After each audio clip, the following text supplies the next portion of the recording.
What is going on, guys? My name is Patrick, aka Chief Pat, and today bringing you guys the next episode of my Let's Play Clash of Clans series. Alright, so today we gotta start doing some of the dirty work and upgrading some of the walls around my base. I upgraded a couple of them up to level 7 in the center. I'm gonna upgrade one more right now, and they cost 200,000 gold each, so hopefully we can get maybe 8, 9, or 10 done today. And yeah, as far as elixir goes, I'm just gonna probably upgrade the most expensive thing that I can. I'm guessing it's gonna be the barracks to the next level, seeing as that costs, I think, 1.5 million elixir. But let's just go ahead and do some raids, try to get as many resources as we can, and I'm really focusing on gold more so than elixir. So if I see a base that has like 300,000 gold and 0 elixir, I'm definitely going to attack it, because in the next couple of episodes, I'm definitely going to cap out, and elixir is going to be absolutely meaningless, and that's why I'm not really protecting elixir inside of my base. That's why the storages are sorted on the outside. Alright, so attacking this first base here. Looks like this guy does have a pretty good mix between the storages and the mines and pumps.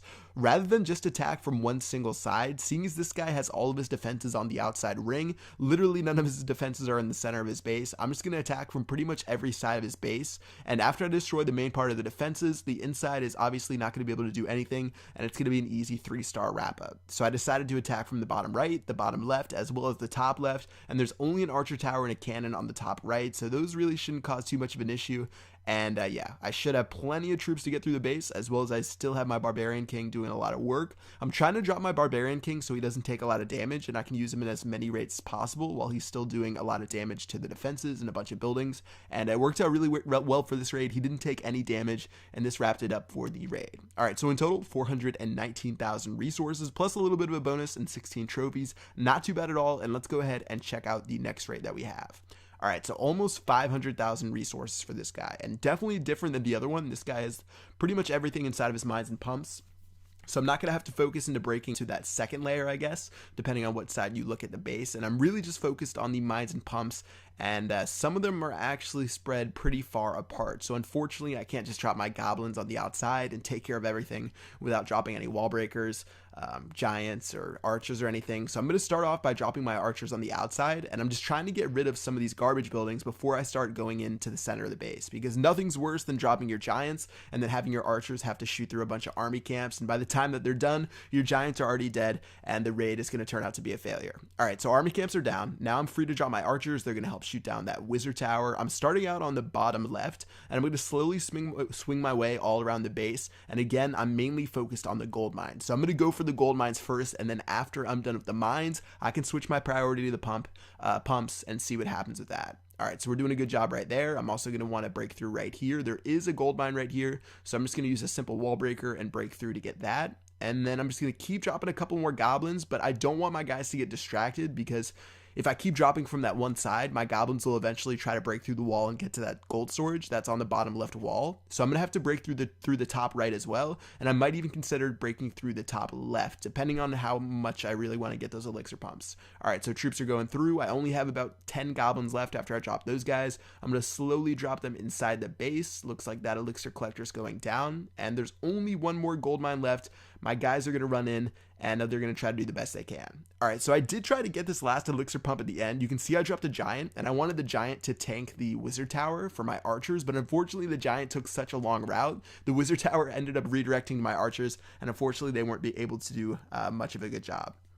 So that was pretty much it for the raid. In the end, we stole almost 400,000 resources. Still a pretty solid one. We didn't get all the gold. I think I left one gold mine up. That was like maybe halfway done, but yeah, pretty solid overall. And let's go ahead and make it up with this base that has over almost 1 million resources. It has over 900,000. And yeah, let's see how we can attack this guy. All right, so for a base like this, I have no possible way of getting into the second layer of his base where a couple of his gold mines are.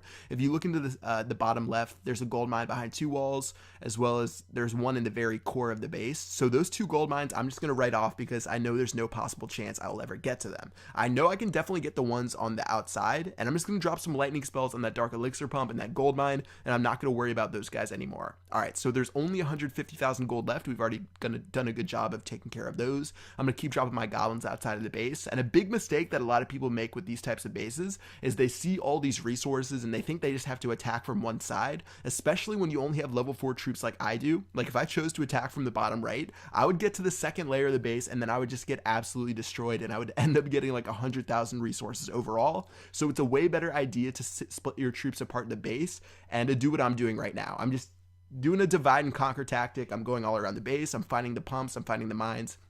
I'm finding the ones that are semi-easy to get to, that are either on the outside or behind one layer of wall, and because of that, even though I had really low-level troops attacking that base, I still managed to steal almost 600,000 resources just by using level 4 troops against a base like that. So that worked out really well, pretty much the best I could have done with it. There was no possible way that I could get into the center of the base and do anything meaningful, so even though I was severely underleveled, I was still able to steal a lot of resources from that base. So I did leave maybe 250,000 out there, but that's something you just have to deal with. There was no possible way of getting 3 stars or getting all the resources from that base. So yeah, I think I did a really good job, and let's go ahead and move to our last raid of the day. So over 500,000 resources. This one's definitely a lot easier to get into rather than the other base where I'm going to divide and conquer. This one I'm just going to attack from the bottom right and the top left because that's where most of the mines and pumps are.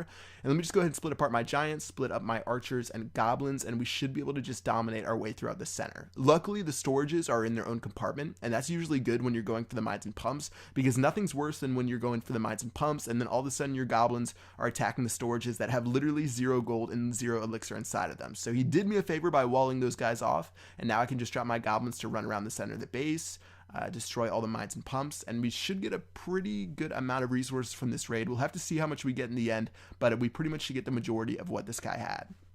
All right, so looking at what he has left, a little bit over 40,000 resources. There is that elixir pump right there, as well as this gold mine right here, but I only have 2 goblins left, so they can't do much else. But I did have a couple of extra guys, so they'll actually take all of the gold except for 2. And yeah, another really awesome raid. 500,000 resources at Town Hall 7 is going to be able to do a lot for us. Pretty much getting a wall in every single battle, seeing as I'm getting like 200,000 gold or more, which is what I'm shooting for. And yeah, let's go ahead and head back to base, see what we've got, and do some upgrades in the center. So I ended up with 1.7 million gold, and while that seems like a decent amount, it's only going to be able to do 8 walls for me because they're 200,000 each.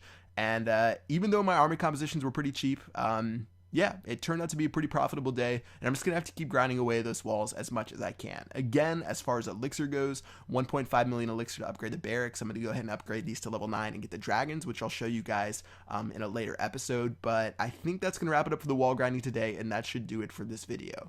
So in future videos, I might do maybe 1, maybe 2 more wall videos, but I'm going to want to upgrade my town hall as soon as possible. I still have to upgrade one of the cannons like I talked about in the other episode. I didn't want to do that today instead of upgrading the barracks. But yeah, we're making really good progress. I don't want to bore you guys to death with walls, so I'm going to do a bunch of those off video, and I definitely want to make sure I get most of them to level 7 by the time we get up to Town Hall 8. So yeah, that's going to do it for this video. Hope you guys enjoyed, and I will see you guys in the next episode. Peace out.